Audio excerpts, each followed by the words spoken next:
I want you all to repeat after me. You have to be excited. Let me hear you say, John Legend's in the house.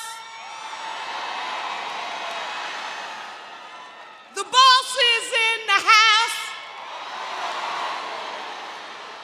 Bruce Springsteen's in the house.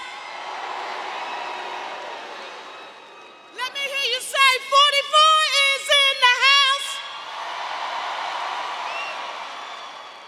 President Obama's in the house.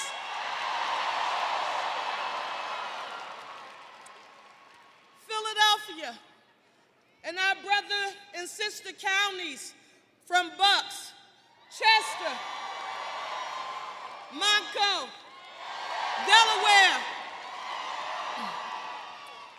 All of these distinguished guests are here on today because we have some serious business to take care of in the next 8 days.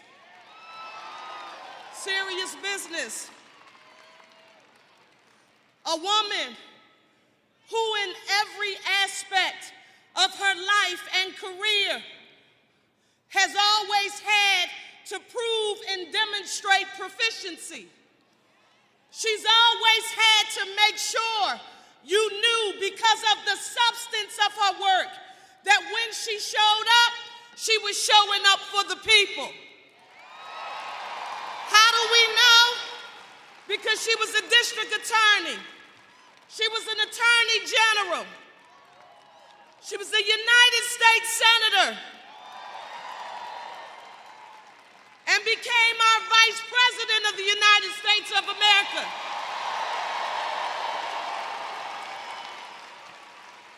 And if we all do what we are supposed to do, she will become our 47th president of the United States of America.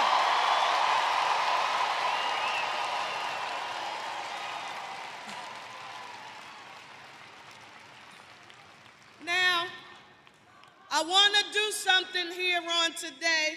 Yes, it's true, you all know, because of many of you in this room, I have the great honor and distinction of being the first woman mayor, the 100th mayor, first woman in 341 years in Philadelphia, the birthplace of democracy.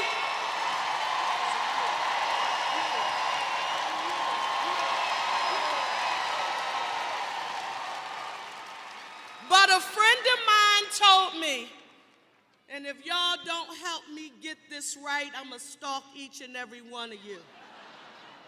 A friend of mine told me that it might be possible for the vice president to see a clip of what I wanted to do. And I said, I don't know, I'm so terrified. I hope this is going to happen, but it doesn't happen without your help. Are you going to rock with me with what I want to do right now?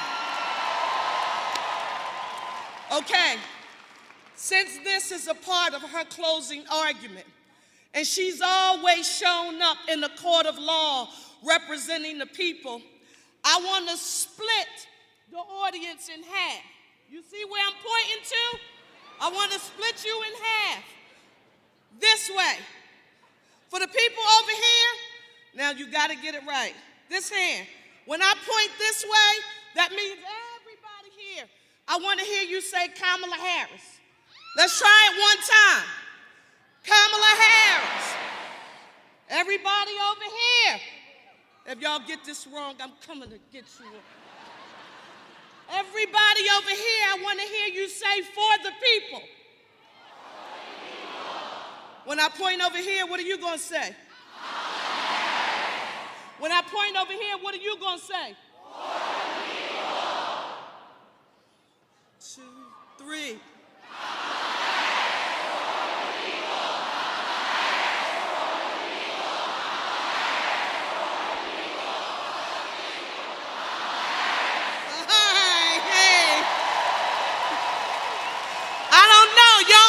Y'all in the Baptist church, y'all did that well. Let me say this to you. Pundit after political pundit across this nation, they've talked about this race being a close race, We're right here in the city of Philadelphia, where we know what it's like to be underdogs and we know what it's like to be counted out, but we also know what it's like to be resilient. Although I'm a mayor, I need you to know I'm an English teacher by profession, and we have the English teacher in the house. But right now, I need you to do some math, because I need each and every one of you to understand the assignment, and I know we do, and we have to be ambassadors to go and communicate it to our neighbors, our friends, and our family. In 2016, that guy won Pennsylvania by 44,000 votes. It's important that you remember, because I remembered the day after, and I said, how many? 44,000 votes. But then in 2020,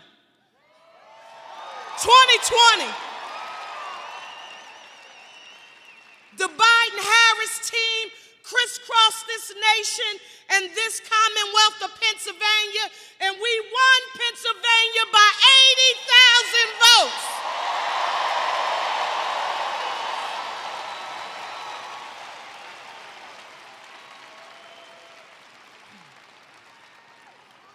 The reason why our special guests are here, Philadelphia, Bucks County, Chester, Delaware, and Montco, because they know that if we do our homework and we go out and motivate, inspire, and encourage every person who is connected to our sphere, listen, despite their race, their class, their socioeconomic status, their zip code, their religion, their sexual orientation or identity, there is a place for everybody in our camp.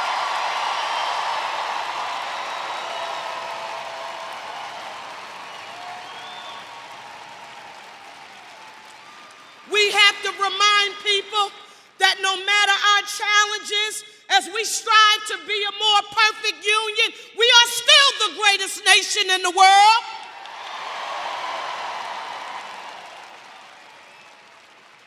And if we do everything that we are supposed to do, we will make sure that, one, not only does the road to the White House run through Pennsylvania, but we will make it clear when Philadelphia, Bucks, Chester, Delaware, and Montco speak, and we speak together.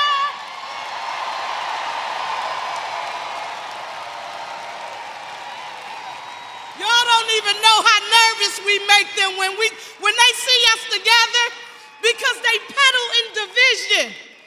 They peddle in trying to weaponize government against people who may agree to disagree with them. The very concept of democracy, the promise of our land, of giving people access to the opportunity. Listen, I want you to remember this word, and don't you ever forget it. It is as American as apple pie, and that word is earned. Our vice president has said, when we make her the 47th president of the United States of America, we will have an opportunity economy where all Americans will be put on a path to self-sufficiency. Do you understand how powerful earning is?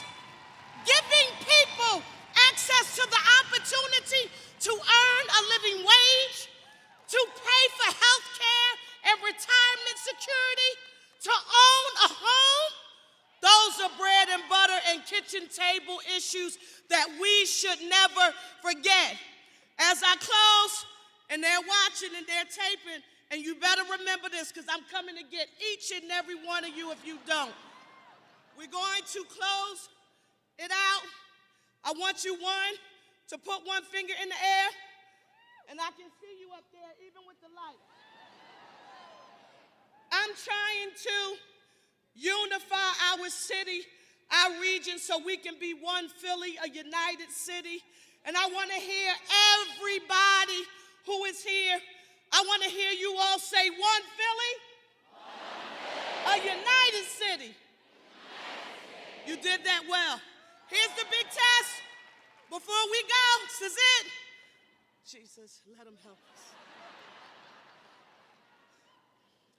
Kamala Harris. Kamala Harris.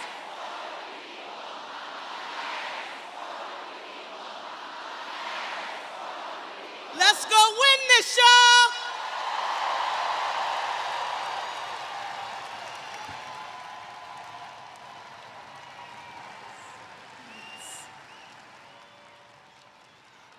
Y'all, I thought we were going to have a little break, but they just gave me the signal.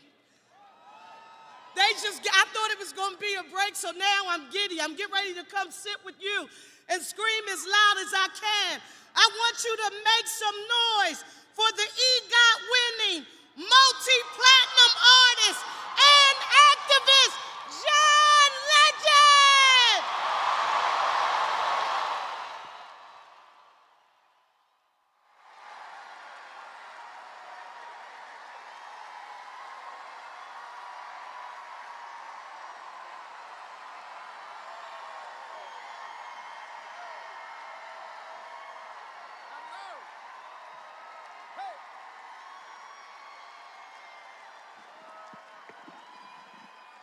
I was born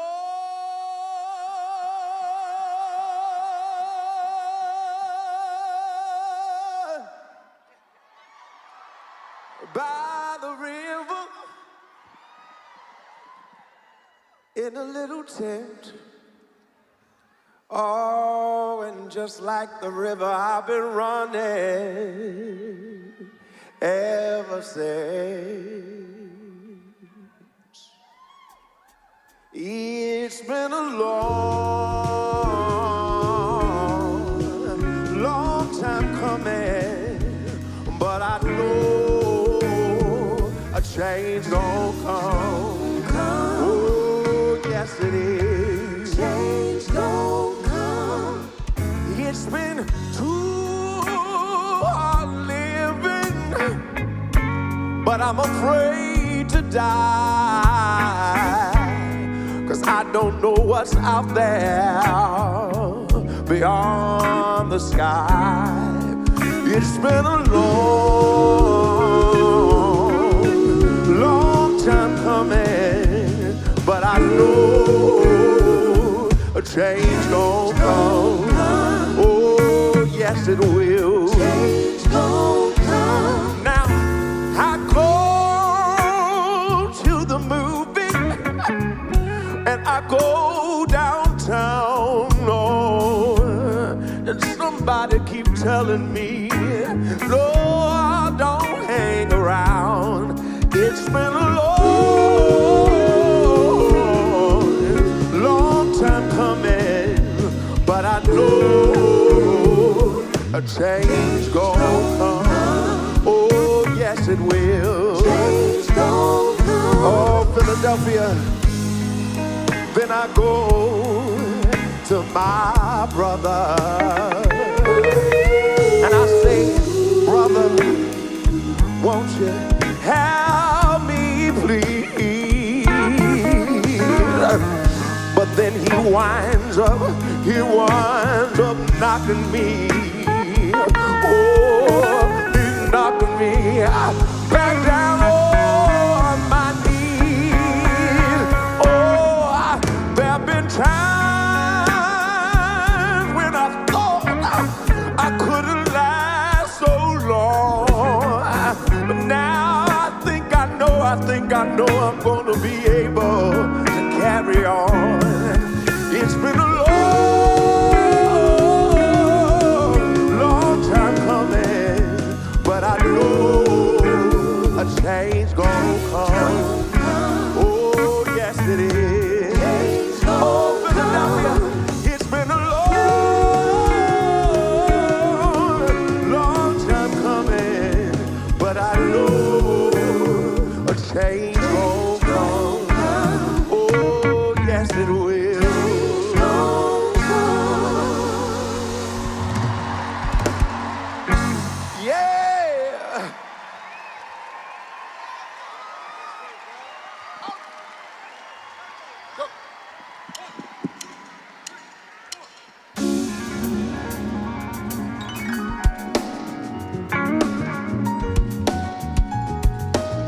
some Philadelphia soul.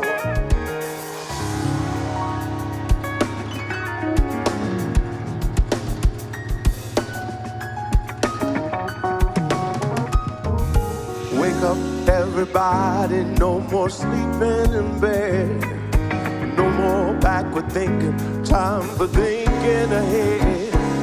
The world has changed so very much from what it used to be. There is so much hatred, war and poverty. Oh yeah, wake up all the teachers, time to teach a new way. Maybe then they'll listen to what you have to say, 'cause they're the ones who are coming up. The world is in their hands. When you teach the children, teach them the very best you can. Hey, the world won't get no better if we just let it be. Oh, the world won't get no better. We gotta change it, yeah, just you and me.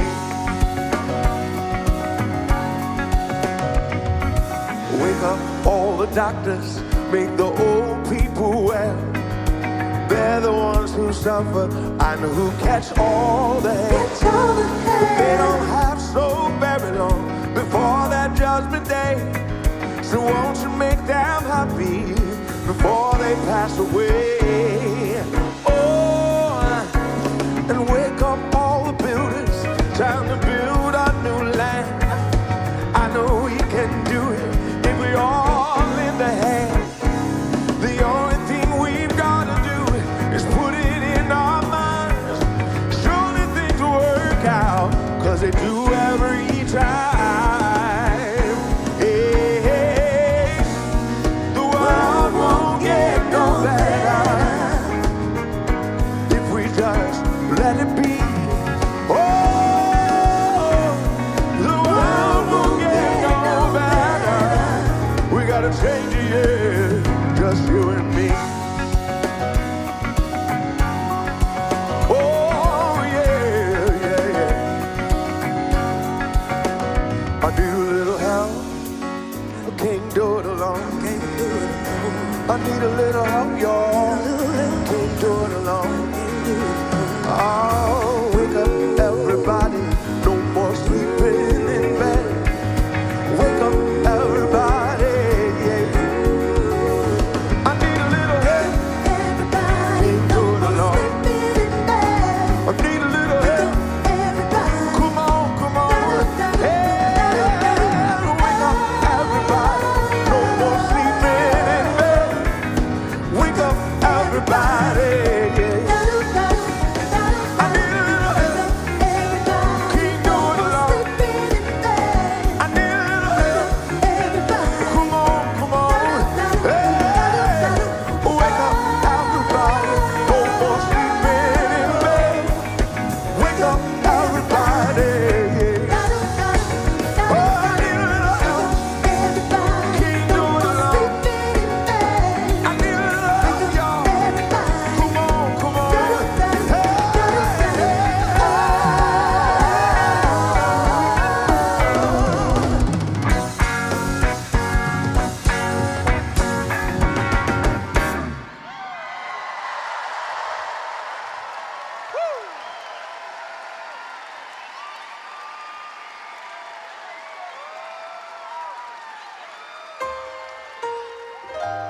Philadelphia.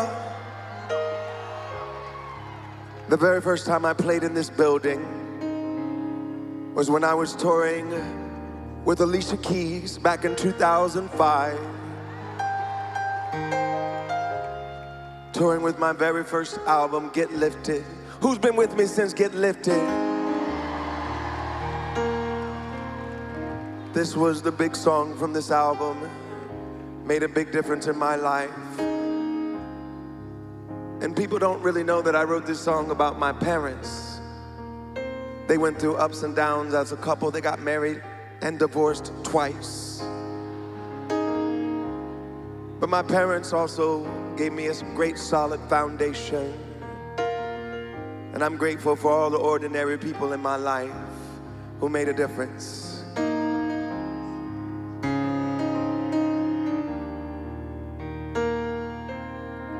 Girl, I'm in love with you, but this ain't the honeymoon. We're past the infatuation phase. Right in the thick of love. At times we get sick of love. It seems like we argue every day. I know I misbehaved, and you've made your mistakes, and we both still got room left to grow. And though love sometimes hurts, I still put you first, and we'll make this thing work. But I think we should take it slow.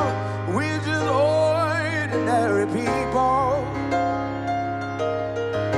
We don't know which way to go, 'cause we're ordinary people.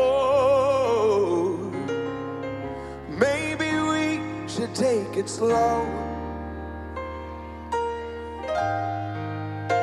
Sing it with me, Philadelphia. This time we'll take it slow. Come on, take it.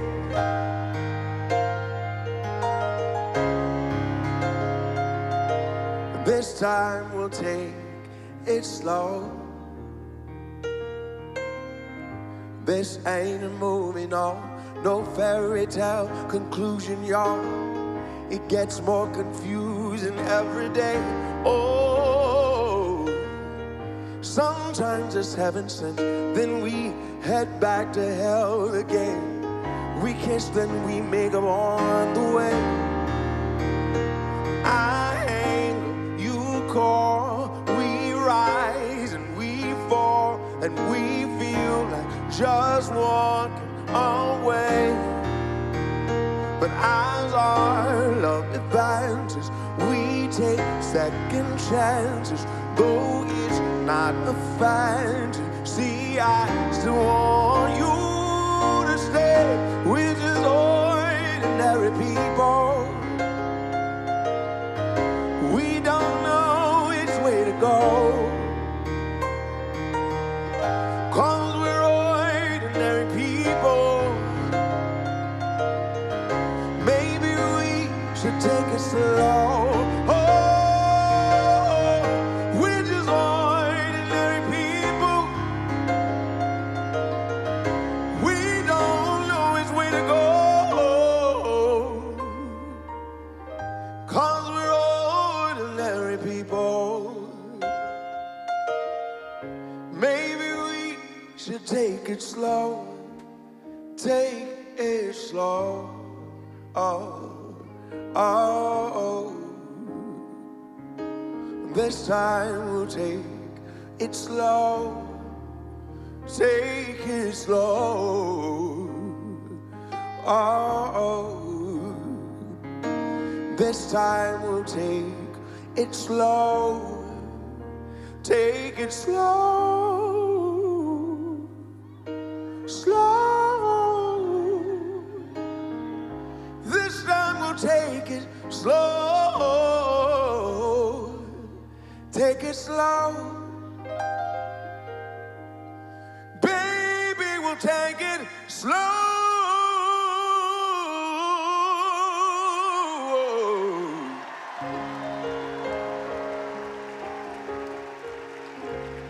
This time we'll take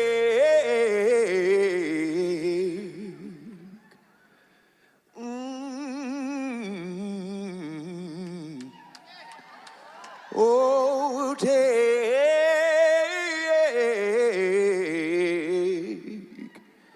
hey, we'll take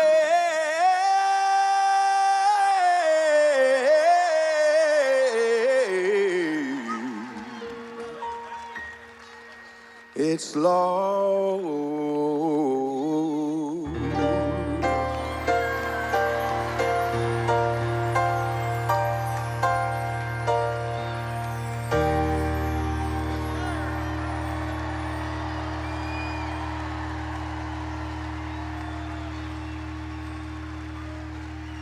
How we doing tonight, Philadelphia?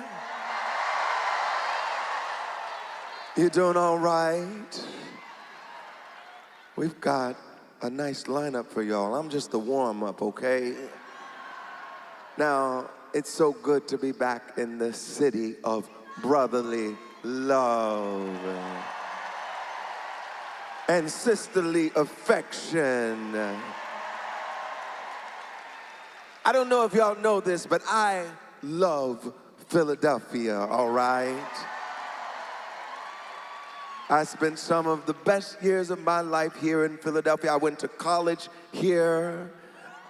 I wrote a lot of songs, made a lot of music here, and there's no place I'd rather be tonight at this crucial moment in our nation's history than in the city that gave us our founding documents. The city that gave us the blueprint for the great democracy that we've become. And I'm so proud and grateful to have been invited here by the next President of the United States of America, Kamala Harris. Yeah! Doesn't that sound good? Next President of the United States, Kamala Harris. Well,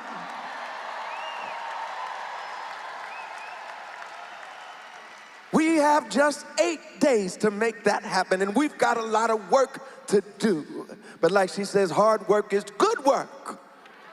We face a once-in-a-lifetime, once-in-a-generation opportunity right now, a chance to choose something better, bolder, brighter, to choose progress and healing and joy. Lord, are you ready to feel some joy tonight, Philadelphia?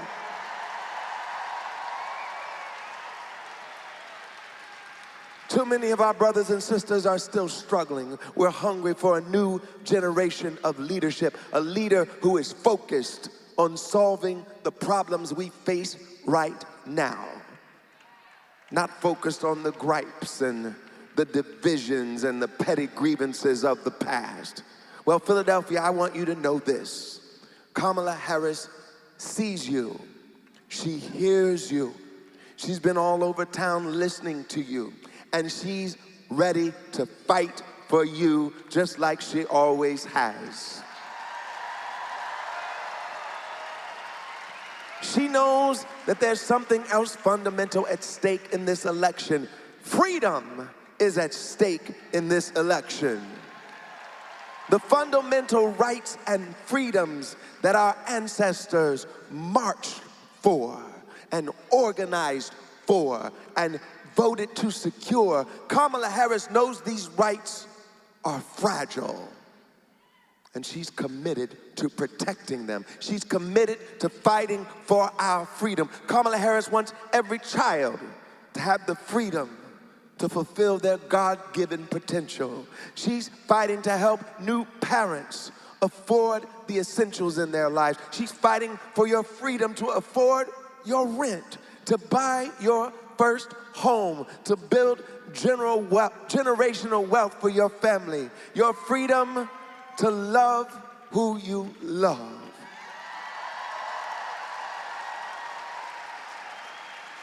And this issue's close to my heart and to my family's heart.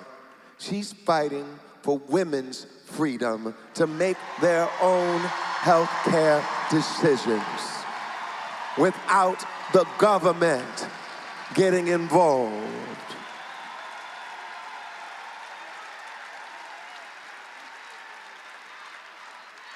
And she wants to make sure we secure the freedom that unlocks all these other freedoms. The freedom to vote. Kamala Harris is fighting for these freedoms for every American, whether they vote for her or not. She'll be a president for every American. And the contrast could not be clearer. Donald Trump had 4 years. We saw what he did with those 4 years. That's right. He talked big about the working class, but who did he really serve? Wall Street, billionaires, big corporations, whichever dictator wrote him a nice note or gave him a hug. And while Americans were asking for help, he handed out tax cuts to the wealthy, fought to strip families of affordable health care, and cheered on the bans that ripped away women's reproductive freedom. He failed miserably when America faced the biggest pandemic in a century. He was unprepared, incompetent, and woefully unserious. When neo-Nazis marched in the streets of Charlottesville, Virginia, he tried to look at the bright side and make excuses for them. And when America decisively, 7 million votes decisively, fired Donald Trump from his job, he encouraged a mob of his minions who threatened the life of his own vice president and imperiled the peaceful transfer of power for the first time in our nation's history. And even now, as Americans are calling out for leaders who are focused on their problems, he's more focused on crowd sizes. That's his vision of how he uses his power, keeping himself and his rich friends rich, ignoring struggling families, and sowing division and fanning the flames of hate and violence in this country. Now, if you had the good sense to fire someone who was obviously so terrible at their job, so toxic, so destructive, Philadelphia, there's no way in hell you would rehire that person.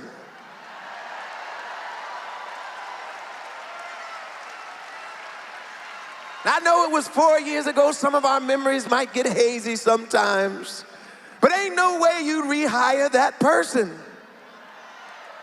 especially when the alternative is so obviously, so clearly a better option. It's so clear.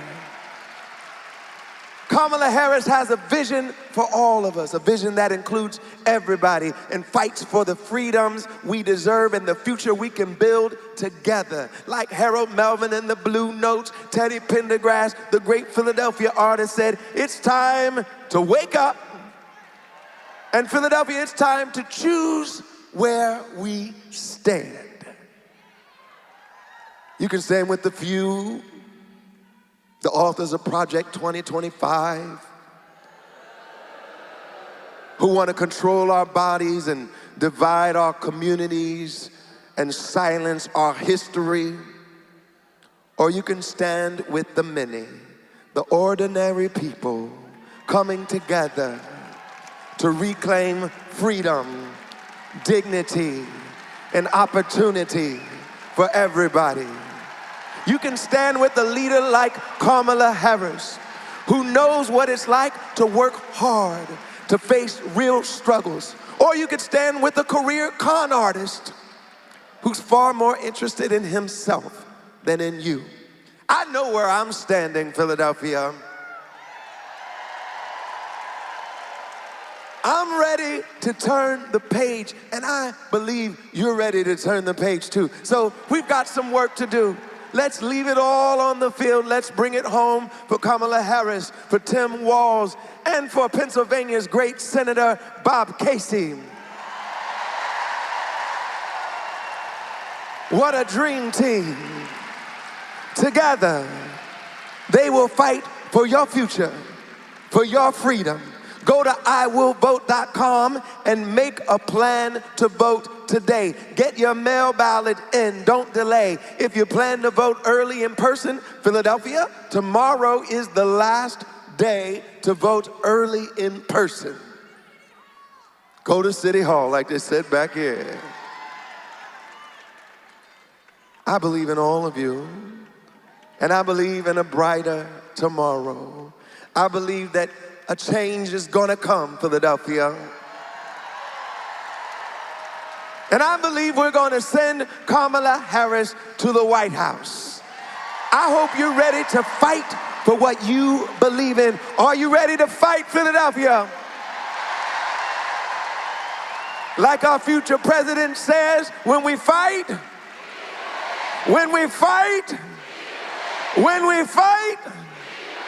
let's win, Philadelphia. One day, when the glory comes, He will be ours. He will be ours. Oh, one day. You want to start over? Let's start over.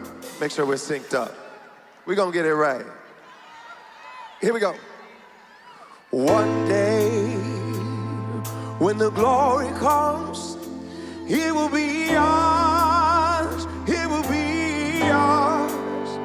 Oh, one day, when the war is won, we will be sure. We will be sure.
I wrote this song, Glory, with my friend Common for a film called Selma.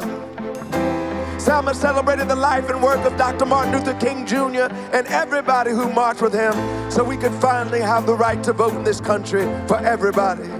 Common called me up in the fall of 2014 and he said that the director of the film, Ava DuVernay, was looking for a song for the end credits of the film. And I was the first person they thought of. We wrote Glory, not only inspired by the story of the film, but by the protesters who were marching for justice in the streets of America in our present day. We won the Academy Award for Best Original Song in 2015. I'll never forget that night. We stood on the stage and we said, Selma is now, because we know the struggle for justice is far from over. We know there's backlash. We know there's resistance, but we'll keep fighting. And one day, when the glory comes, it will be ours. Oh, glory. Glory. Oh, glory. Glory. Oh, glory. Glory.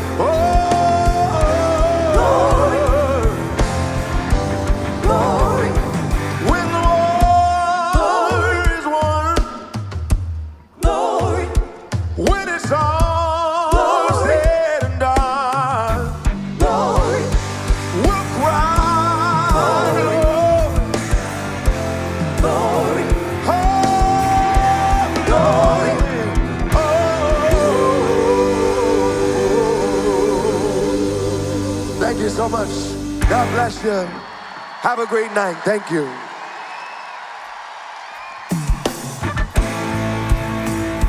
Thank you.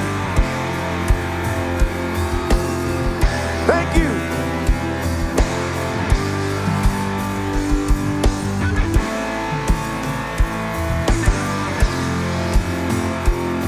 Give it up for my band. They're all from Philadelphia. Make some noise for them.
my name is Tahita Smith. I'm a regional organizing director in West Philly.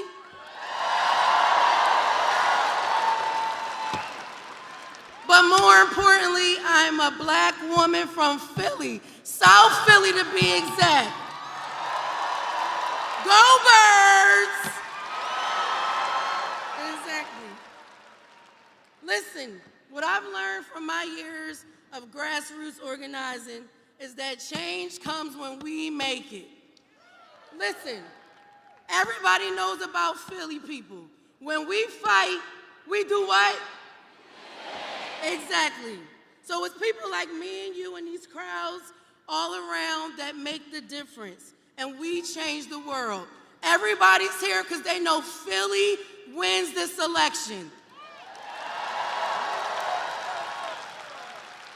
We all know how high the stakes are in this election, and I'm gonna be real with you. Now I'm talking to all of you. I'm gonna be real with you. The huge volunteer effort to contact voters is how we win. We win this thing on the ground. We win this thing on the ground. Not on Zoom, not on social media. We win this thing on the ground. So when I'm out knocking on doors, I come across people that aren't registered to vote, don't want to vote, sat out an election or two, or just need a little extra push to get them to the polls. Because we still got a lot of people on the fence, y'all. I don't know how, but we still got a lot of people on the fence. And we have to make the difference in order to change whatever other outcome could be on November 5th. Because we only know it's only one outcome, right? It's only one outcome, right? So listen, I challenge you, better yet, I implore all of you to get involved. Get involved. But I love you, Jazz. Between Vice President Harris, who's fighting to chart a new way forward, lower costs, and protect our freedoms, and the other cat, Donald Trump. Get him out, get him out. He's running on this extreme Project 25 nonsense and wants to raise costs by like $4,000 per person and ban abortion nationwide. Now, I don't know where all of you were in 2020, but I was at Temple University Hospital watching people die with COVID. That's where I was in 2020. And we ain't going back. We not going back.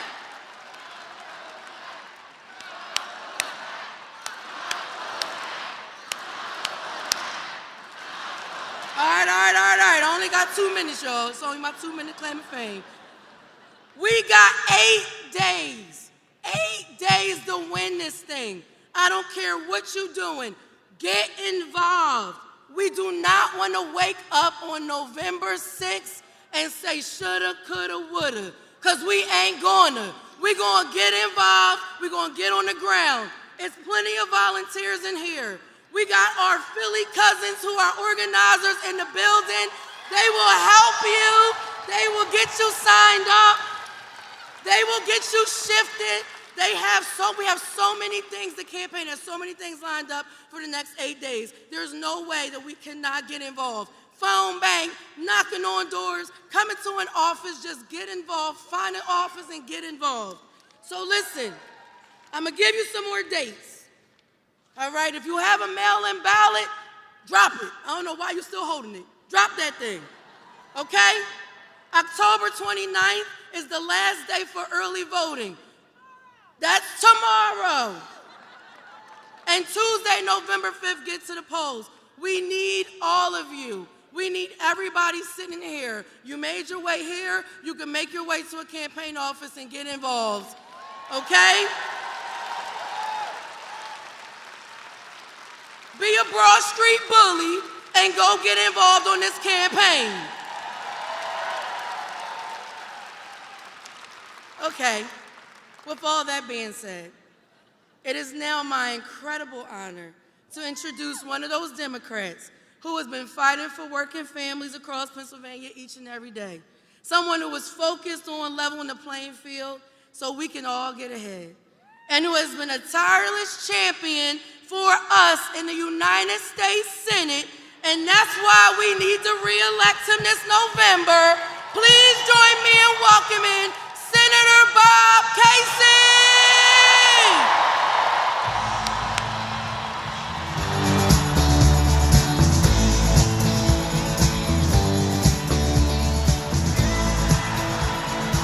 Thanks, everybody. Let's hear it for Tahita.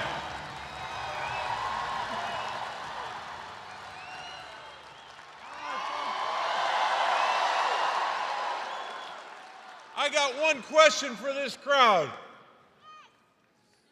Just want to think about this question for a second. Are you ready to win for Kamala Harris and Tim Walz? Are you ready to win this Senate race? Now, I know we got a lot of folks from Philly. How many people here from the city of Philadelphia? Now, I'm going to do this by geography from right to left. Bucks County, Montgomery County, Chester County, Delaware County. Anybody here from Scranton? We'll get to all the other counties later, but I want to thank you all for being here tonight. We want to thank President Obama for being here with us tonight. The president who made it possible for us to pass into law the Affordable Care Act, which brought health care to 1.4 million Pennsylvanians. And you all know what this race is about, both the presidential race, my race, and all the races for Congress. This is an election about working families. It's about an election to lower costs, to fight the fentanyl crisis, and to fight for women's rights, workers' rights, and voting rights.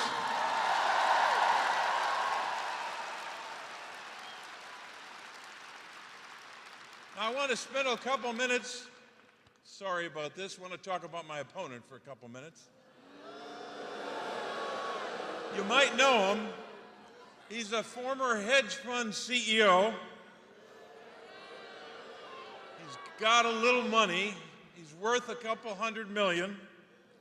And while I was delivering for the people of Pennsylvania, delivering for our families, investing in our schools and our communities, he was running this hedge fund and delivering for China. That's what he was doing.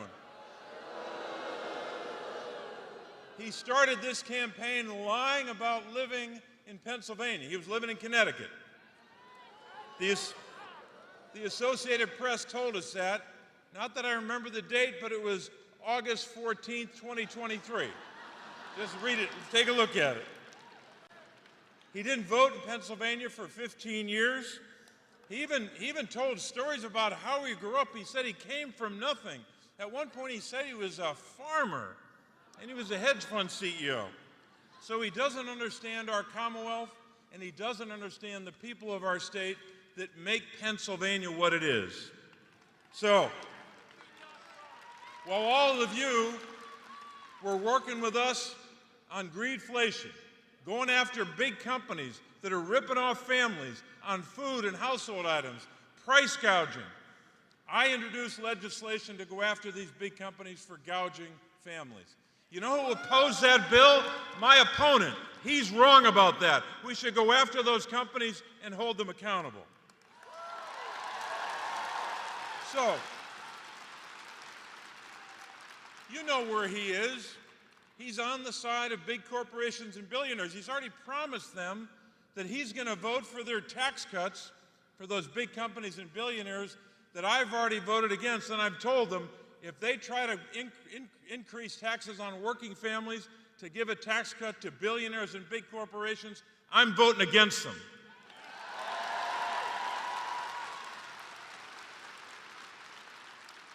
You know, my opponent even wants to repeal the law that capped insulin at $35 a month, right? Boo, right. And that law also will put in place this January a cap on all out-of-pocket costs, drug costs for seniors. He opposes that bill. So all these big billionaires are coming into Pennsylvania, these out-of-state billionaires. They're paying for 80% of his ads, attacking me. Well, I got news for those billionaires. On Election Day, not only am I going to beat David McCormick, but we're going to beat those billionaires too.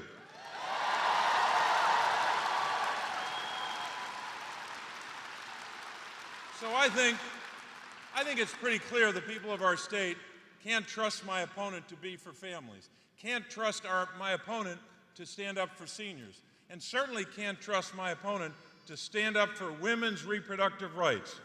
You know what he said. You know what he said when Roe v. Wade was overturned. Here's what he said. He said that quote made him very, very happy. I don't believe our daughters should have fewer rights than their mothers or their grandmothers. Right? So we got some work to do. We've got to keep working like you all are. So many people here, every one of you, is doing something already. You're here tonight. Some of you are knocking on doors, most of you are, writing postcards, making phone calls, contributing to this campaign and to Kamala Harris's campaign. So we got some work to do. And I know you've already done work, not just for days or weeks, but for months. But I have to ask you, are you ready to keep working these next 8 days to elect Kamala Harris and Tim Walz? I know you're ready, and I know you won't slow down.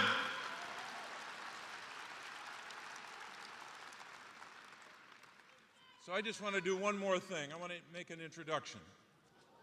Let me start by saying, I think we can all agree that the last 25 years in America have been tough years for our country. A lot of tough days for American families and American workers. Just think about it. 2 economic downturns that led to terrible job loss just in the last 25 years.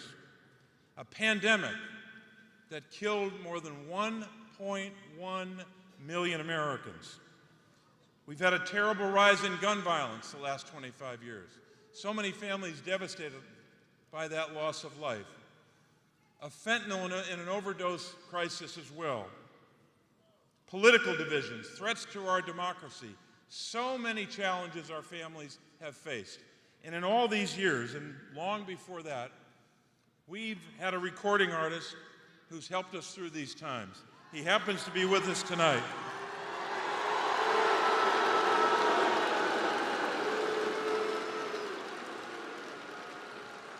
For those watching on television, that was Bruce. They were saying Bruce. This recording artist has helped us through a lot of dark times. He's helped lift up our families at those times and during happier times. His songs are like a hymnal. They're like a prayer for our country. These songs that he has written and that we know so much about, these songs are full of gratitude and sometimes full of grief. They're songs full of celebration and reflections on the country we are and who we hope to be. Whether it was Thunder Road or Born to Run, or We Take Care of Our Own. Whatever album or whatever song you've listened to, he's made an impression on all of us and our families. And when I think of We Take Care of Our Own, I think of how we do this as a Commonwealth and as a country. We take care of our children. We care about those kids. We take care of seniors. We take care of veterans. We take care of people with disabilities. We fight for our workers. That's taking care of our own, right? And one more thing. There's a line in that song, We Take Care of Our Own, when Bruce says, I've been looking for the map that leads me home. That map, he knows, and the reason he's here tonight, That map is the map of the Commonwealth of Pennsylvania. He's helping us get there. Bruce Springsteen.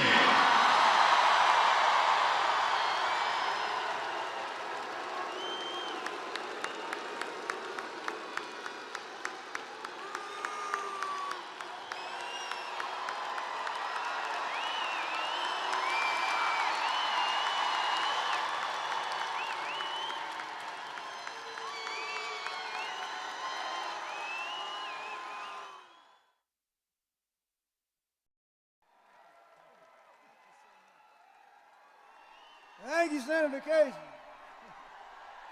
Hello, Philadelphia. All right.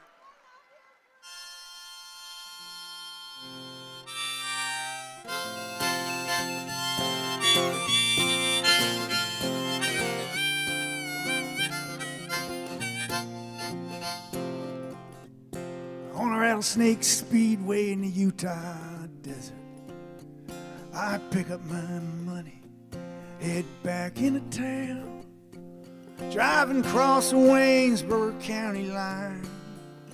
I got the radio on, and I'm just killing time, working all day in my dad's garage, driving all night, chasing some mirage. Pretty soon, darling, I'm gonna take charge. Well, the dogs on Main Street howl, 'cause they understand. If I could take this moment into my hands, mister, I ain't a boy, no, I'm a man, and I believe in a promised land.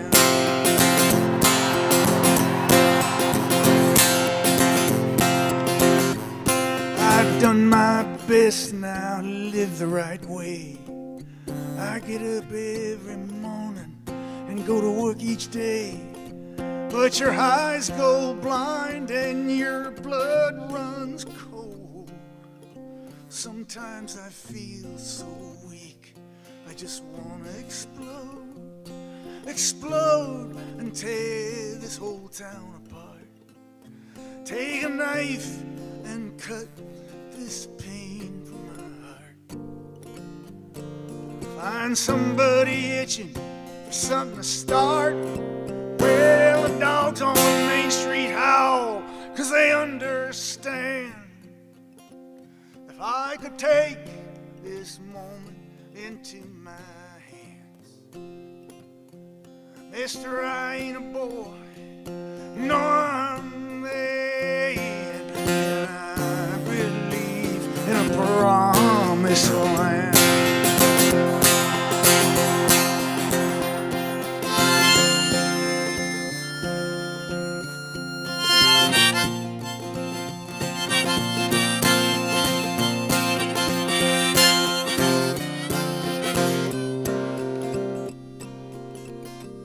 Now there's a dark cloud rising from the desert floor. I packed my bags and I'm headed straight into the storm. There's gonna be a twister to blow everything down that ain't got the faith to stand its ground. Blow away the dreams that tear you apart. Blow away the dreams that break your heart. Blow away the lies that leave you nothing but lost and broken hearts.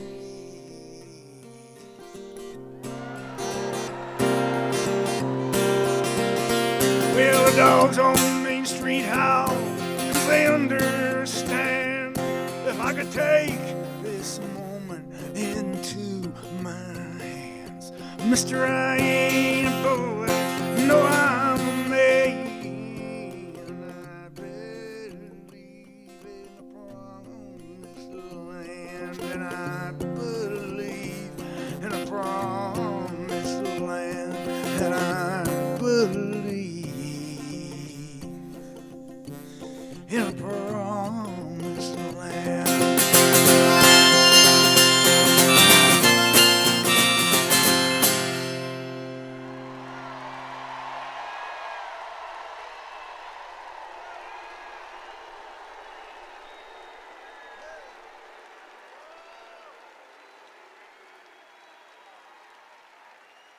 Thank you, Philly.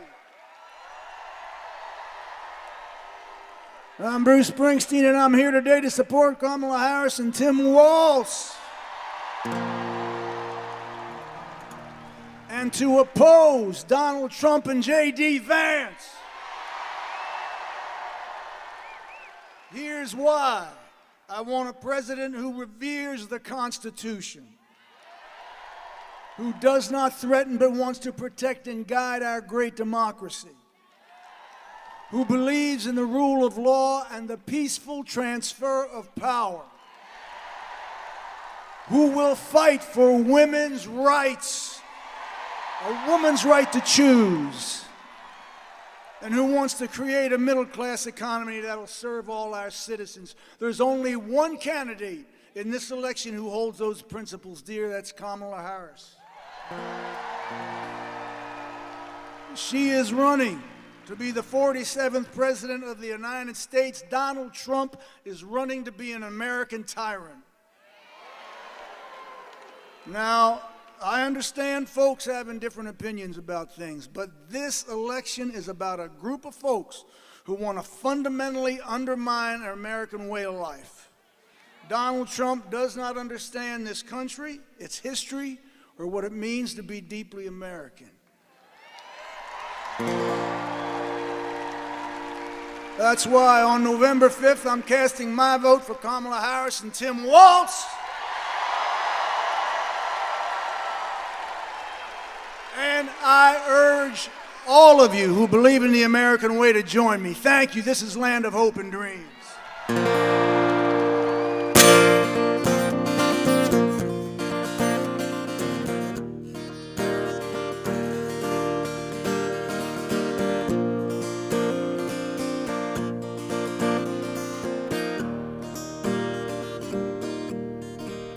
Grab your ticket and your suitcase. Thunder's rolling down this track. Well, you don't know where you're going now, but you know you won't be back. Well, darling, if you're weary, lay your head upon my chest.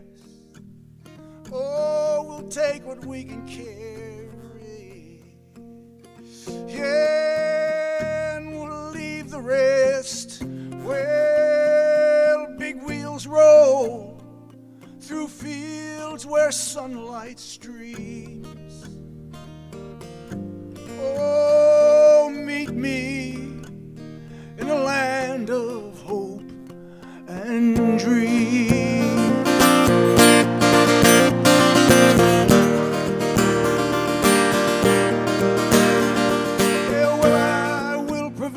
For you, oh, and I'll stand by your side, 'cause you'll need a good companion now, all for this part of the ride. Yeah, leave behind your sorrow, let this day be the last. Yeah, tomorrow there'll be sunshine, and all this darkness past.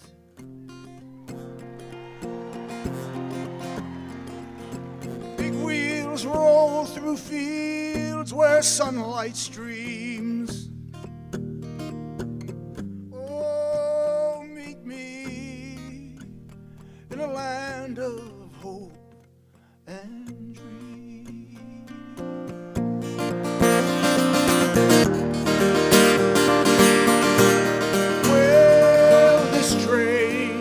Carries saints and sinners. Oh, this train carries losers and winners. This train carries hard gamblers. Oh, this train Harris-Walz souls.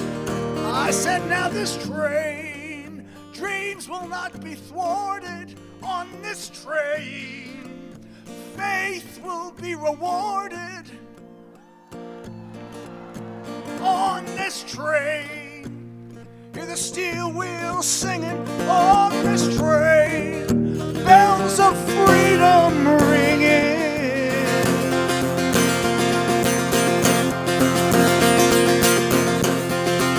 Well, big wheels roll through fields where sunlight streams. Oh, meet me in a land of hope and dream. Oh, meet me in a land of hope and dream.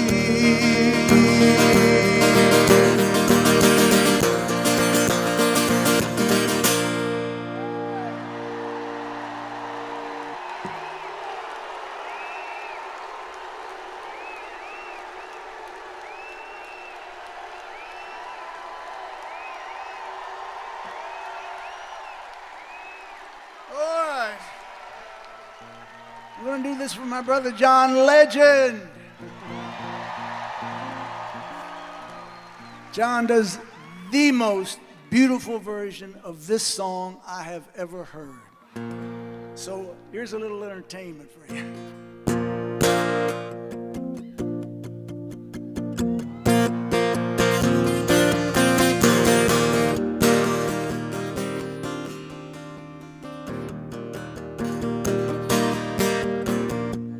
Get up in the evening, I ain't got nothing to say. Come home in the morning, I go to bed feeling the same way. I ain't nothing but tired. Man, I'm just tired and bored with myself. Hey there, baby, I could use just a little help. Can't start a fire. You can't start a fire without a spark. This gun's for hire, even if we're dancing in the dark.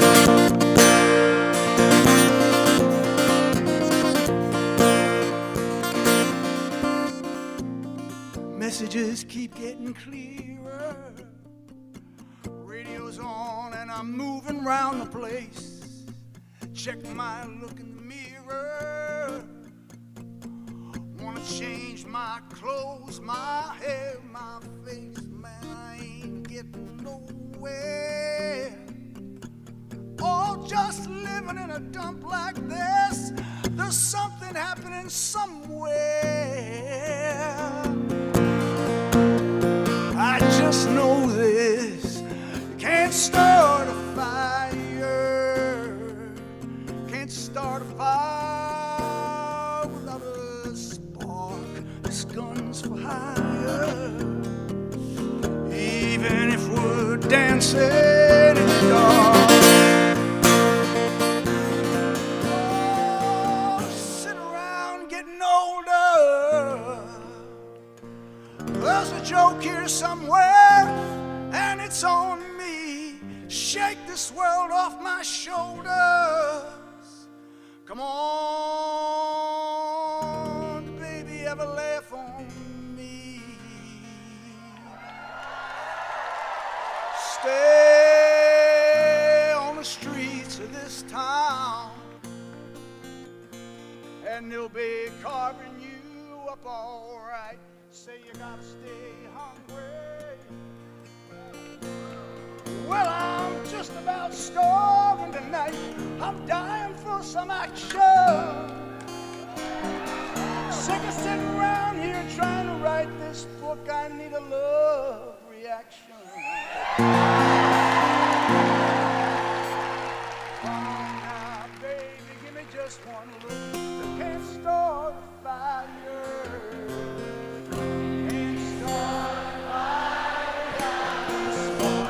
This comes for hire,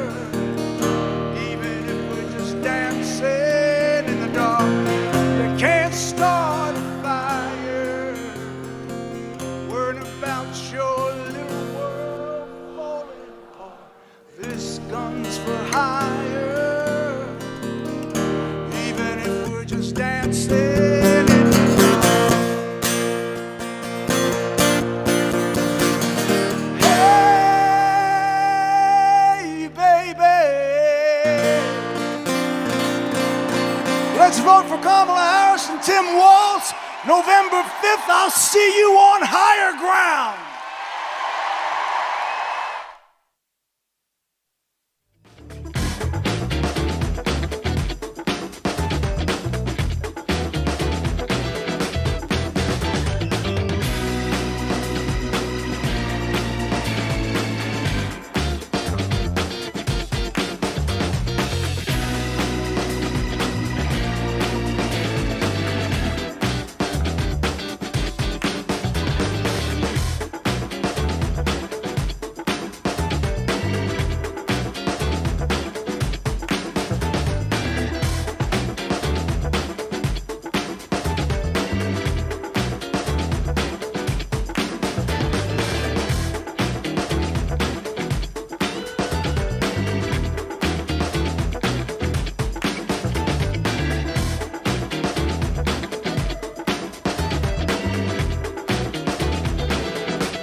How we doing tonight, Philly? I said, how we feeling tonight, Philly?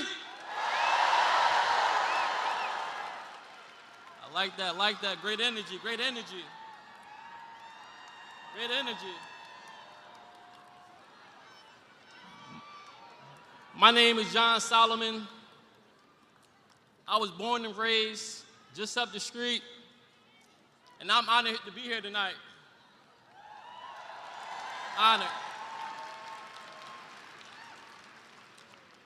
These days, I spend my time running a nonprofit that I started to help stop gun violence.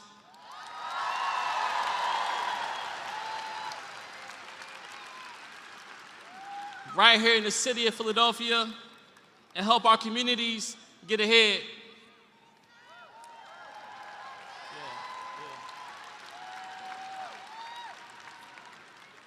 And I'm here tonight because we've got to have a president in the White House who cares about our community. Yes. A president that cares about this city.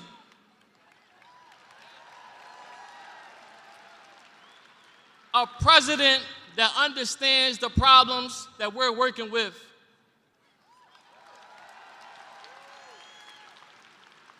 And a president who will spend their time fighting for families, not fighting to help themselves.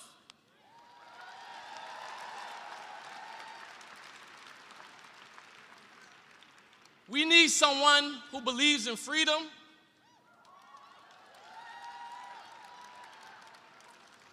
who believes that our best days are still to come,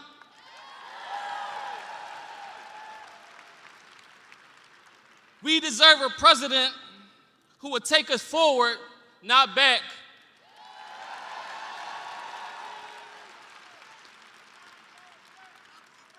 And Philly, there's no question about it, that person is Kamala Harris.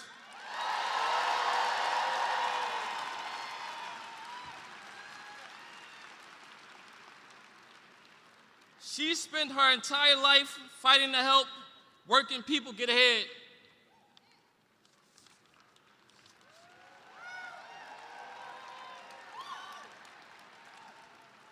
Compare that to the other guy.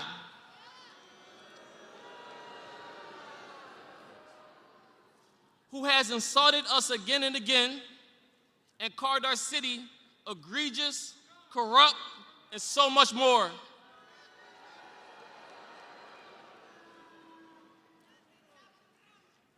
The truth is, Trump doesn't care about us.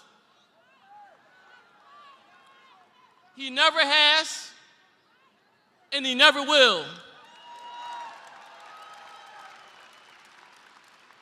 He only cares about himself. Just look at what his plans are. He wants to raise costs on families by nearly $4,000 a year.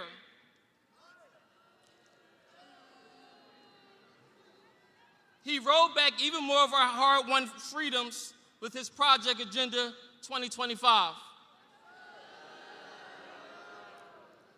Trump wants to divide us. But guess what, Philly? We are not going back.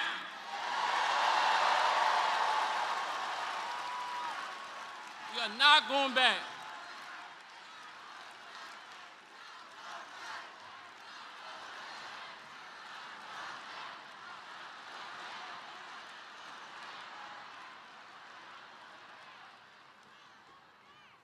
It's time to turn the page on Trump and his chaos and division.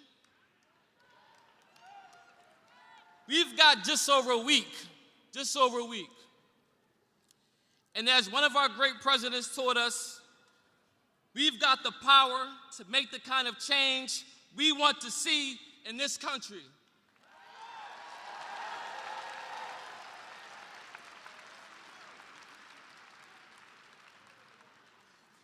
You know, guys like me too often feel like our voices don't matter. But I stand here today as a little black kid from North Philadelphia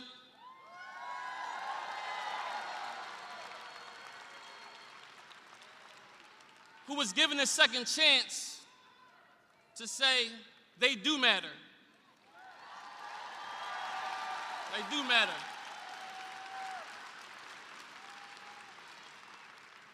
And when we use them, we can change the world.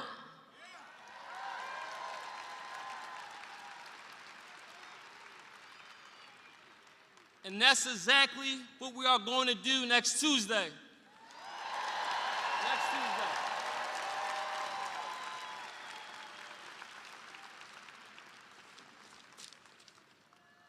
Now,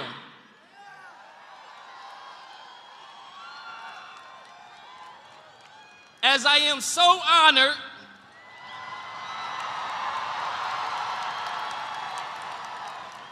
to introduce the man Pennsylvania helped elect in 2008,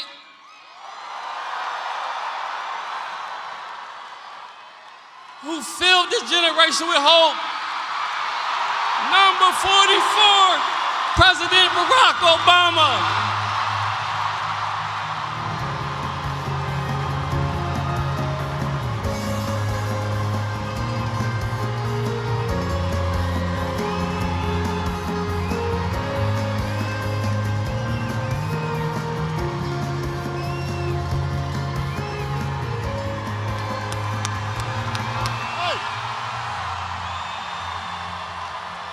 Hello, Philly. It's good to be back. Are you fired up? Are you ready to go? All right. It is good to be back in Pennsylvania, good to be back in Philadelphia. Give it up for John and his outstanding introduction. Yeah, it's good to be back. Y'all in a good mood. The Eagles looked good yesterday.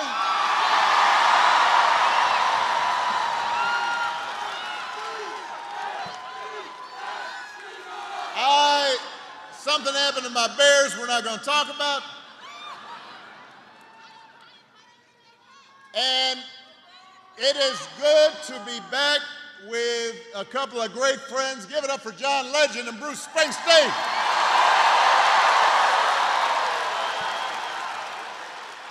There's a reason why those guys are headliners. They are tough acts to follow. I was going to come up here and sing a little with them, but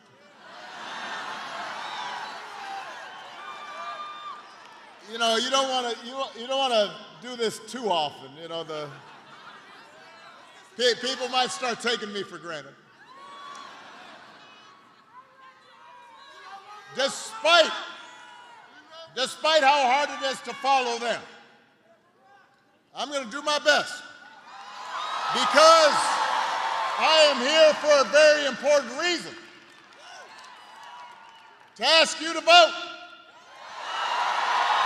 for your next Auditor General, Malcolm Kenyatta. For your next Attorney General, Eugene DePasquale. For your next State Treasurer, Aaron McClellan. For the Speaker of the Pennsylvania House, Joanna McClinton. And for my dear friend and your outstanding United States Senator, Mr. Bob Casey. And for the next President of the United States, Kamala Harris. Come on.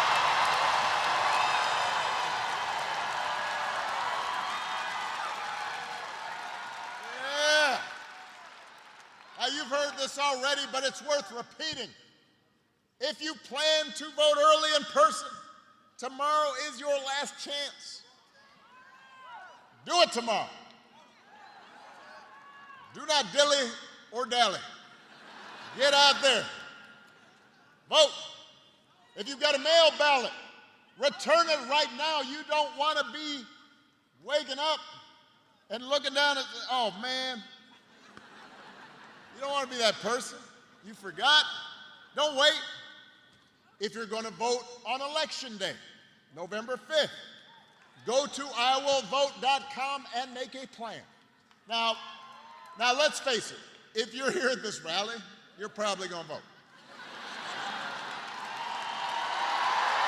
Well, I am preaching to the proverbial choir right here. But you've still got work to do because you need to talk to your friends and family so they have a plan to vote too. Because together we have a chance to choose a new generation of leadership in this country and start building a better and stronger and fairer and more hopeful America. Now, we know this election is going to be tight. It shouldn't be, but it will be, because a lot of Americans are still struggling. I mean, we have been through a lot over the last few years. A historic pandemic that wreaked havoc on communities and businesses. And then disruptions from the pandemic caused price hikes, and that put a strain on family budgets.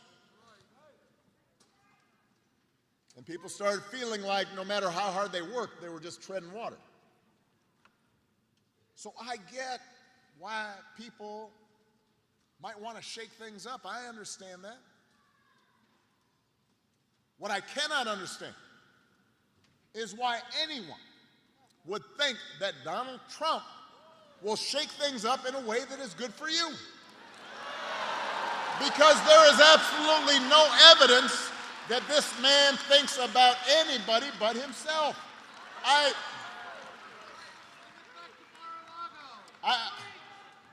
I've said this before.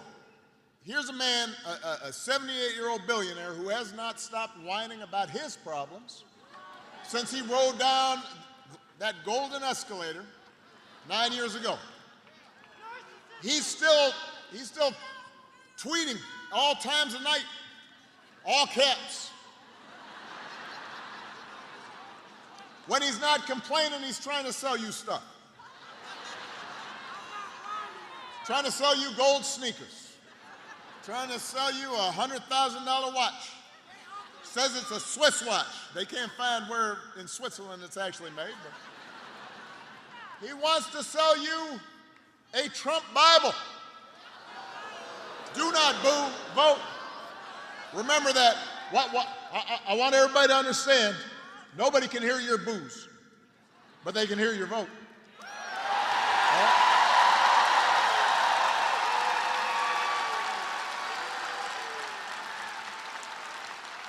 So he wants you to buy the Word of God, Donald Trump edition.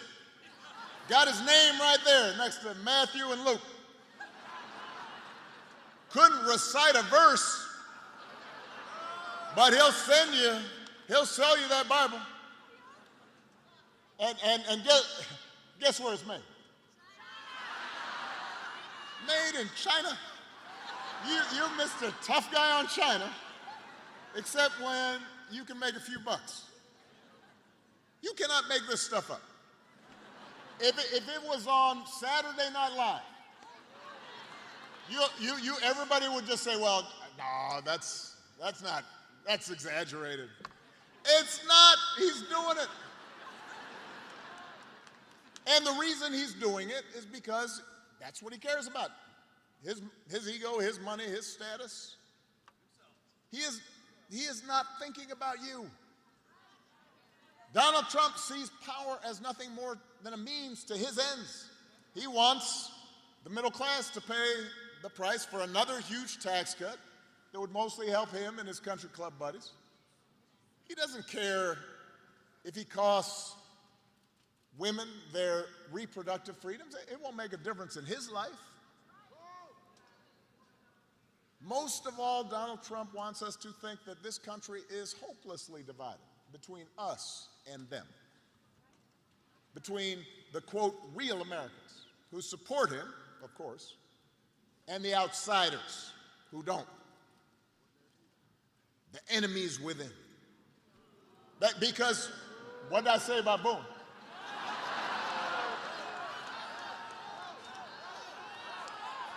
Vote.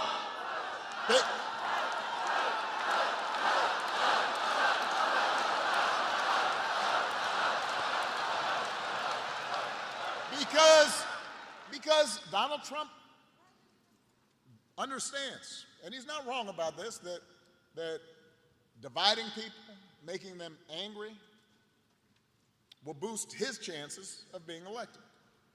It's not good for the country, but it might improve his odds.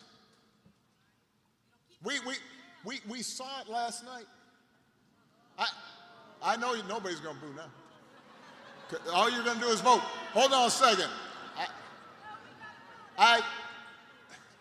So the man holds this big rally at Madison Square Garden.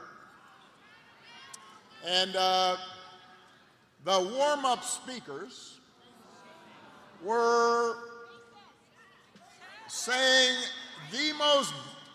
we're trotting out and peddling the most racist, sexist, bigoted stereotypes One guy called Puerto Rico, quote, an island of garbage. Now, these,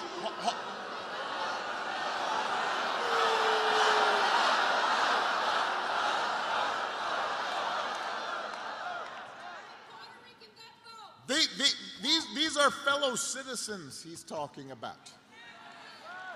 Here in Philadelphia, they are your neighbors. They are your friends. They are your co-workers. Their kids go to school with your kids.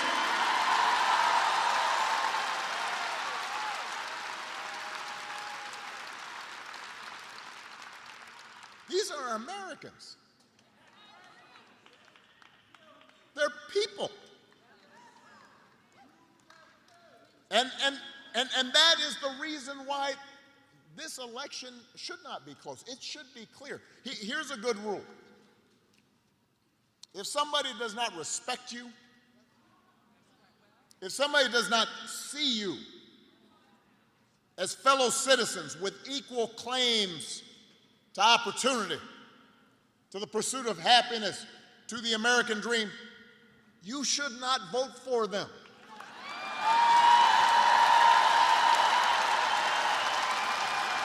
You should not expect them to make your life better. They will not help you make the, they will not help you pay the bills. They're not gonna work hard to make sure your kid gets a good education. They're not gonna help you with a down payment on a house. I mean, we have to reject the kind of politics of division and hatred that we saw represented. America's ready to turn the page.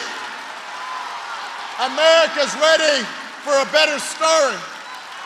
Philadelphia, we are ready for a president, Kamala Harris.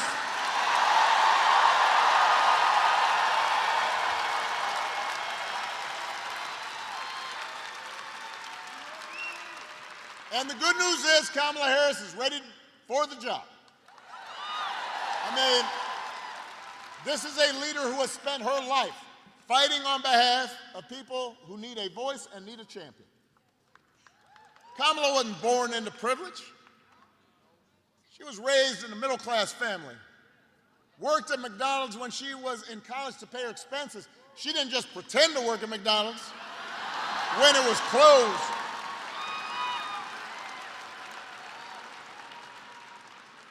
She actually cares what people are going through. As the oldest child, she saw how the world would sometimes treat her mom. Single mother, 5-foot-tall brown woman with an accent. And she'd watch how her mom never lost her cool. She'd call Kamala and her baby sister over and say, "Don't complain about injustice. Do something about it." And that's what Kamala did. That's what Kamala did as a prosecutor, standing up for children who had been victims of sexual abuse, standing up as Attorney General of California, fighting the big banks and for-profit colleges, securing billions of dollars for people they had scammed. After the home mortgage crisis, Kamala pushed me and my administration hard to make sure that homeowners got a fair settlement. It did not matter that I was a Democrat. It didn't matter that she had knocked on doors for my campaign in Iowa. She was not going to let anything stop her from winning as much relief as possible for families who deserved it. That's who she is. That's what she stands for.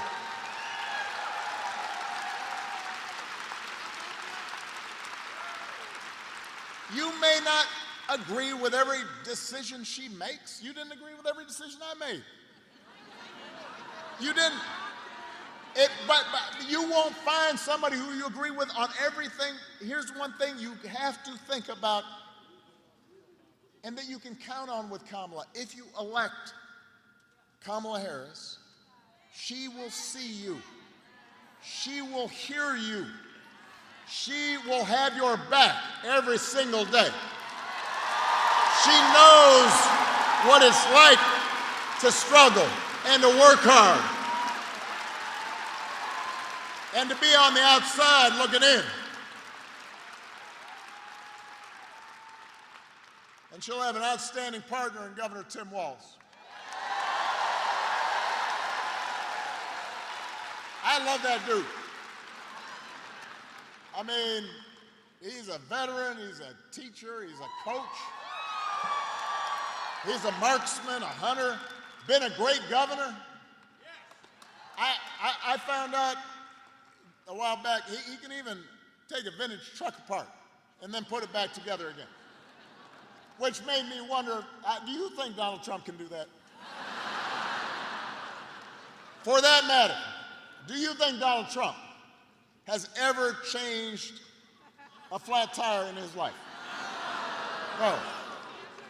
If he's got a flat tire, he calls over his chauffeur. Jeeves, change that tire.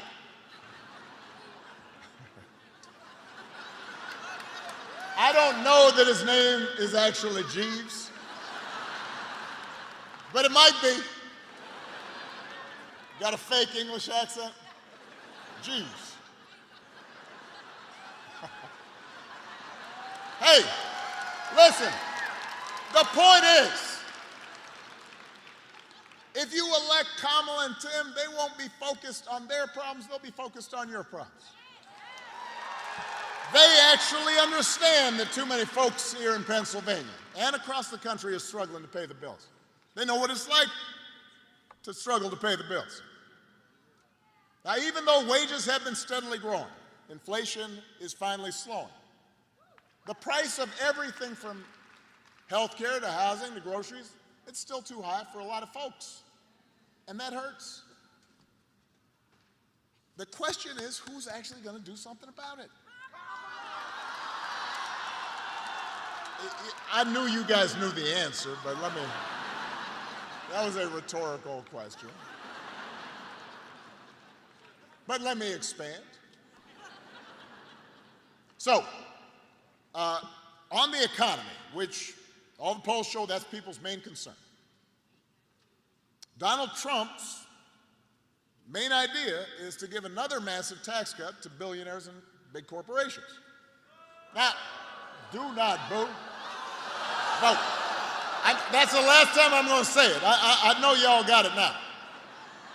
Now, I have heard, because I'm talking to folks, and what I understand is some people are saying, well, I remember the economy when he first came in, that was pretty good. Yeah, it was good because it was my economy. Yes. I had spent the previous 8 years. I had spent the previous 8 years cleaning up the mess the Republicans had left me. Financial crisis, Great Recession, the auto industry flat on its back.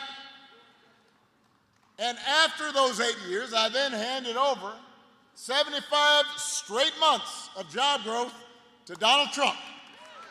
And all he did was give a tax cut to people who didn't need it, drove up the deficit in the process. Now he wants to do it all over again. So, all right, so that's on the economy. People have this weird pre-COVID memory as if somehow he did something. He didn't do nothing. The other thing that I hear is, well, Donald Trump sent me a check during the pandemic. Now, I want you to understand this. First of all, Congress sent you a check. Democrats and Republicans, in the midst of a crisis, passed a law so that people could absorb not working during COVID. And By the way, Joe Biden also sent you a check during the pandemic, just like I gave people financial relief during the Great Recession. The difference is Joe Biden and I didn't put our names on the check because it wasn't about feeding our egos or advancing our politics. It was about helping people out during a tough time. So don't be fooled. I'm serious, because I've heard this a bunch of times. Well, I got a check. Don't be fooled into thinking that somehow that was something special. Do not fall for that okie doke. Do not be bamboozled. Don't be hoodwinked. And don't get fooled when he talks about health care either. If you ask Donald Trump, what's his idea to make health care more affordable, he's got one answer, which is, well, we're going to replace Obamacare, Affordable Care Act. He's not actually sure why it should be replaced, except for the fact that I did it. I have space in his head. But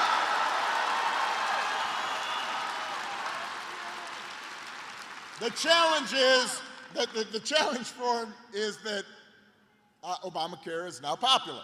Almost 50 million people have gotten health care because of it that didn't have it before. So, a couple of weeks ago, his running mate on a debate stage had the nerve, had the chutzpah to say Donald Trump, quote, salvaged the Affordable Care Act. That is not correct. Donald Trump spent his entire presidency trying to tear it down, and he couldn't even do that right. And now, 8 years after he was elected, when asked, well, if you get rid of Obamacare, how would you replace it? He said, well, I have concepts of a plan for how I would replace it. Concepts of a plan. I want you to think about this for a second. Let's say your boss gives you an assignment. Says, I need it by Friday. Friday rolls around. Boss comes. So, you finished that project I asked for? Scratch your head. You say, well, I haven't actually started. But I do have a concept of a plan for how I might do this project you asked me to do. Or you could try it at home. Honey, did you do the dishes? Throw out the trash? No, but I do have a concept of a plan to do the dishes. Right after this game's over. How's that going to go over? If it wouldn't work for you, why should it work for the President of the United States? It shouldn't.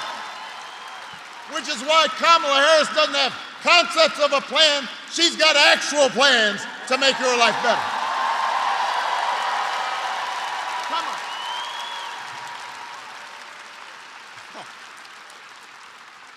Concepts of a plan. Kamala has plans to go after corporations that unfairly jack up prices. She has plans to make it easier for you to build and buy a home. She's got plans to limit out-of-pocket health care costs. She's got a plan to give a tax cut to 100 million middle-class and working Americans. And if Congress passes a bill to restore the reproductive freedom that women had for nearly 50 years, the freedom that Donald Trump bragged about taking away, Kamala Harris will sign it into law.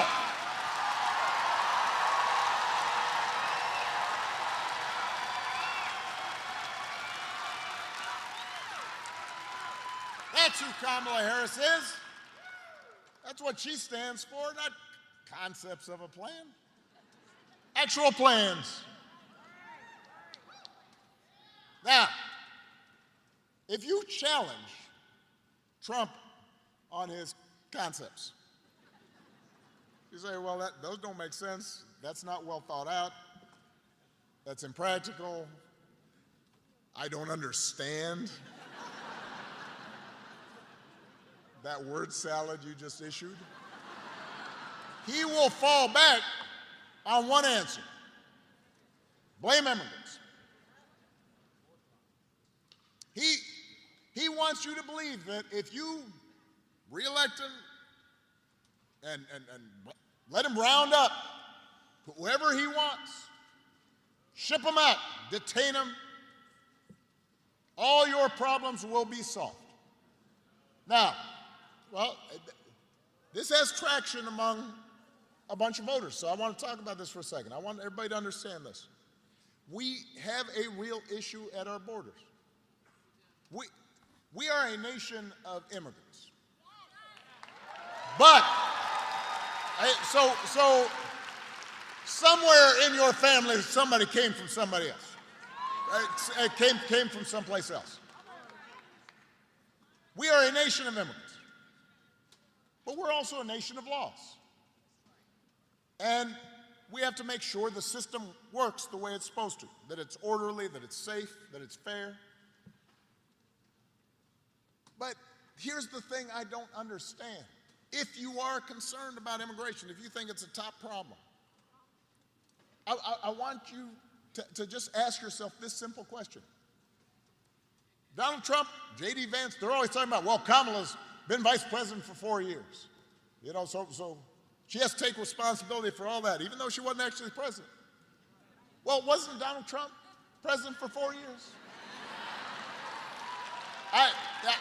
Somehow that's conveniently forgotten.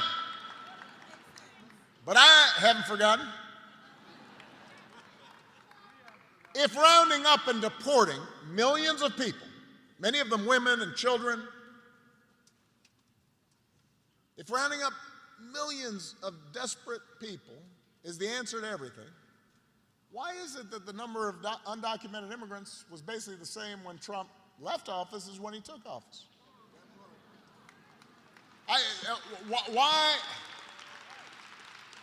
Why didn't he solve this problem when he was in office? Well, I'll tell you why. Because he did not have a real plan. He had concepts of a plan. And it was a mean and ugly plan and an impractical plan. You know what would actually help bring order to the border and fix our immigration system? A bipartisan deal that Kamala Harris, as vice president, supported, even though it was written by one of the most conservative Republicans in Congress, and Congress was all set to go. And then Donald Trump called up the Republicans in Congress and said, well, you can't vote for that. Because he believed that it was better not to solve the problem so he could use the issue in the election. So he could engage in fear-mongering. Vote. We do not need a president who will make problems worse just to make his politics better. We need a president who actually cares about solving problems, not exploiting problems, about making your life better, not just making you angry and resentful. We need somebody like Kamala Harris who will be focused on doing the right thing, rolling up her sleeves, getting stuff done. And to help her do it, she's going to need a Senate full of public servants like Bob Casey.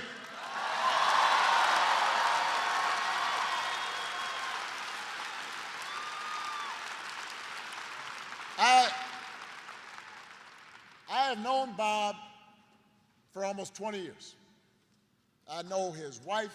I have watched his gorgeous daughters grow up. Now he's a grandpa.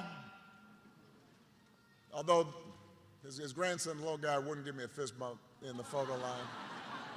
He was feeling kind of shy. I was like, oh man, next time, just let me hanging. I can tell you this.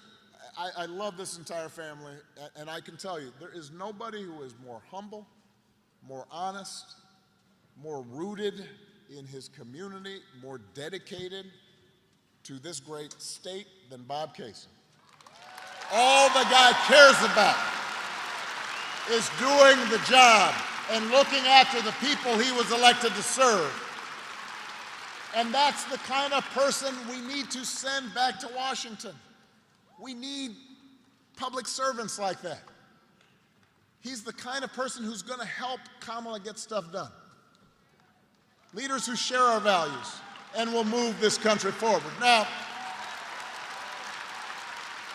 in these closing days, because remember, y'all are the choir here. But we need to reach the unconvinced. And when we talk to people, I think it is super important for us to be respectful and to listen, not just talk, and understand where folks are coming from, and recognize not everybody's going to have the exact same perspective as we do. But one thing that you will hear from a bunch of folks, including maybe some of your friends, family members, coworkers, is they don't believe politics can make a difference in their lives.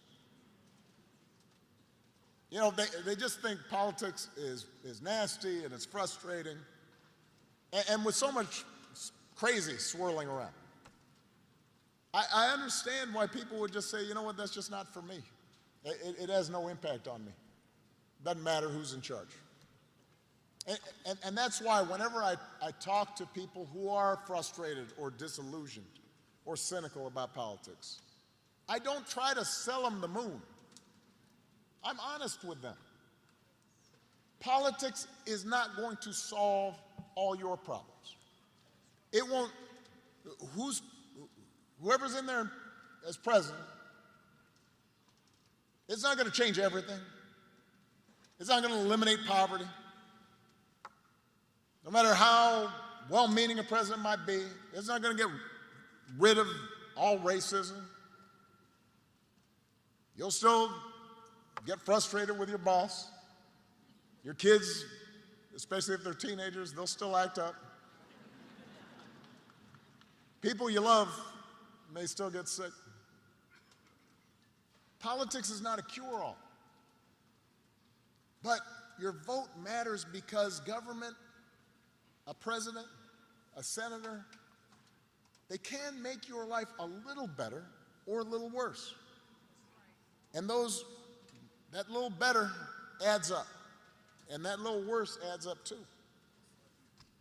So when I was president, we didn't solve all the problems with our healthcare system, but 50 million people who got healthcare who didn't have it, their lives were better. You know somebody who has healthcare because of that law. More than 50 million people with pre-existing conditions can no longer be denied coverage or charged more. That made a real difference to them.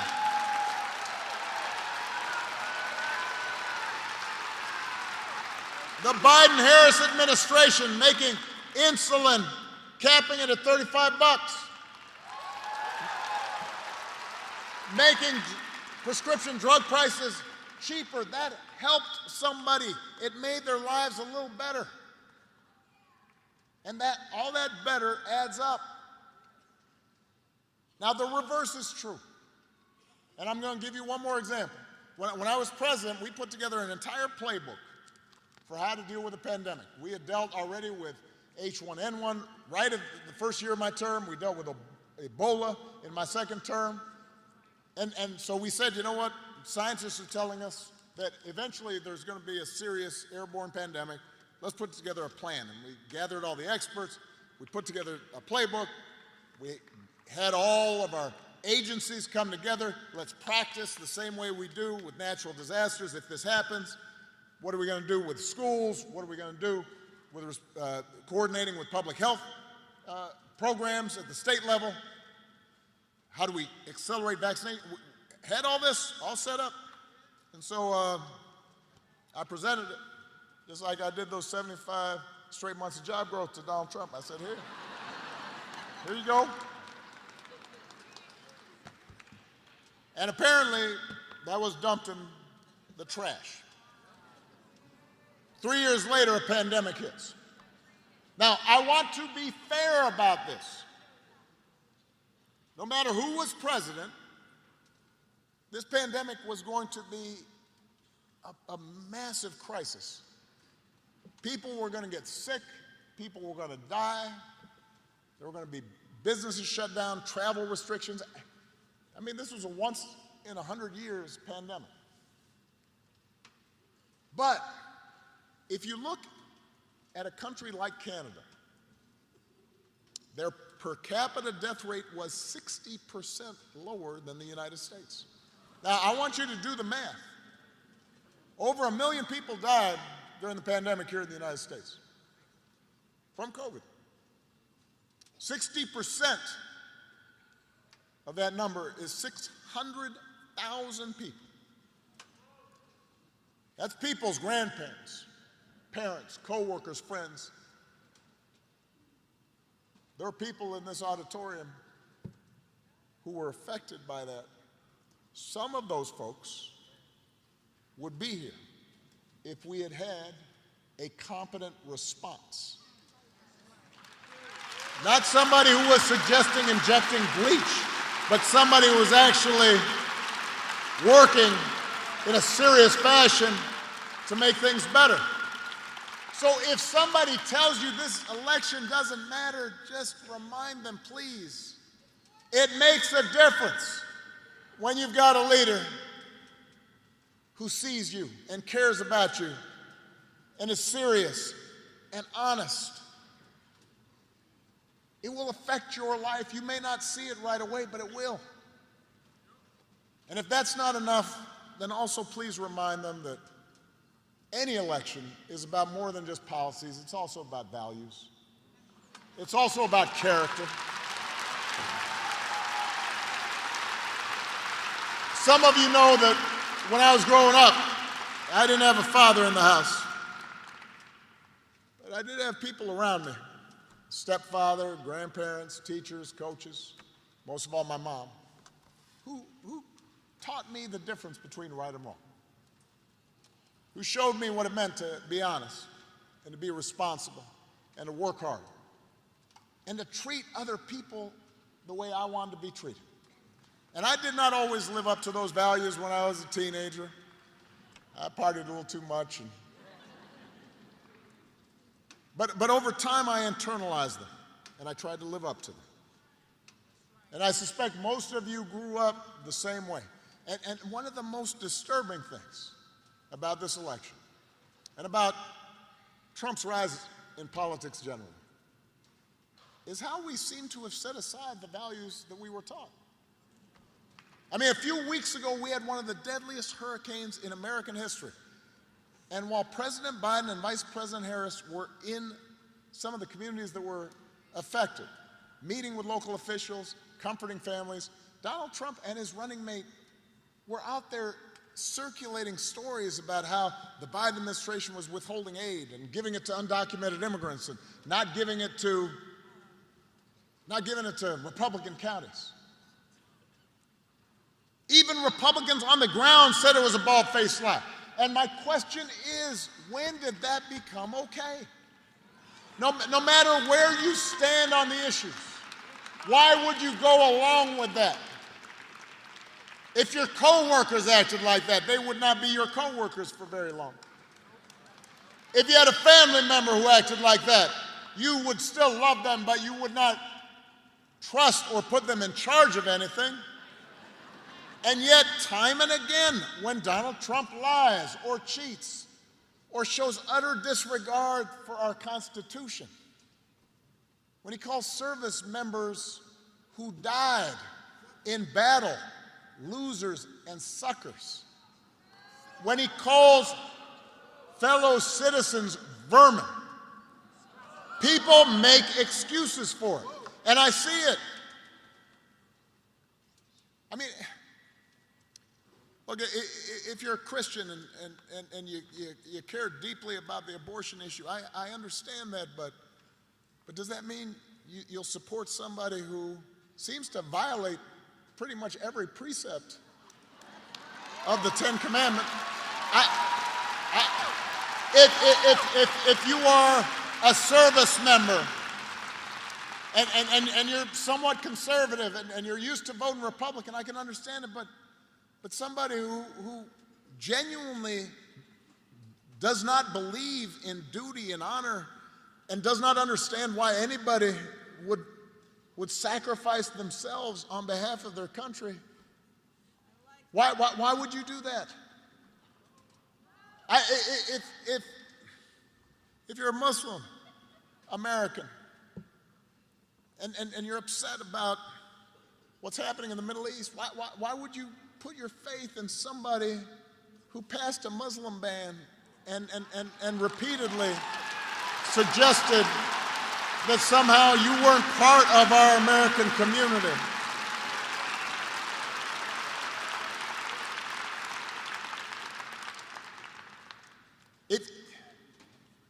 If you're an African American or Latino, if you're from Puerto Rico and you see somebody whose values seem to indicate that you're not part of their equation, how do you think it's okay? How can you tell yourself it's okay as long as our side wins? And I've noticed this especially with some men who seem to think Trump's behavior is somehow a sign of strength.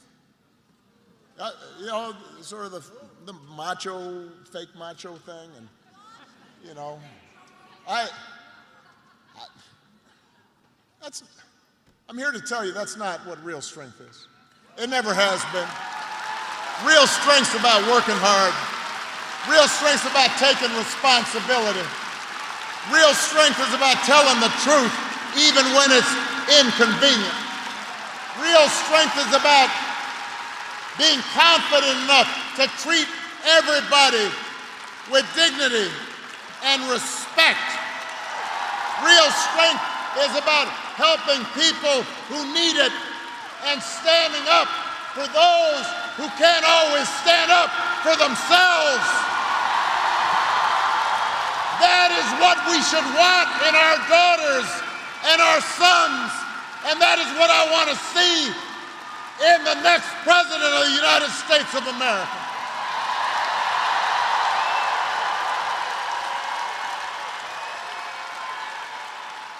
And the good news is that you have candidates to vote for in this election who demonstrate that kind of character, who know what real strength looks like, who will set a good example and do the right thing and leave this country better than they found it. And Pennsylvania, that is the choice in this election.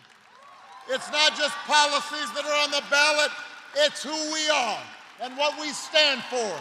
So whether this election is making you feel excited or scared or hopeful or frustrated or anything in between, do not sit back.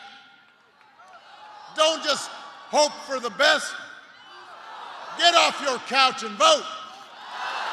Put down your phone and vote. Vote for Kamala Harris as the next president. Vote for Tim Walz as the next vice president. Vote for Bob Casey and this whole incredible Pennsylvania Democratic ticket. Help your family and friends and neighbors and co-workers go to the polls. If enough of us make our voices heard, we will leave no doubt about the outcome of this election. We will leave no doubt about who we are and what America stands for.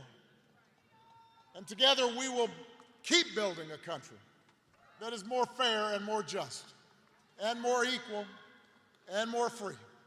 That is our task. That is our responsibility. Let's go do the work. Thank you, Philadelphia.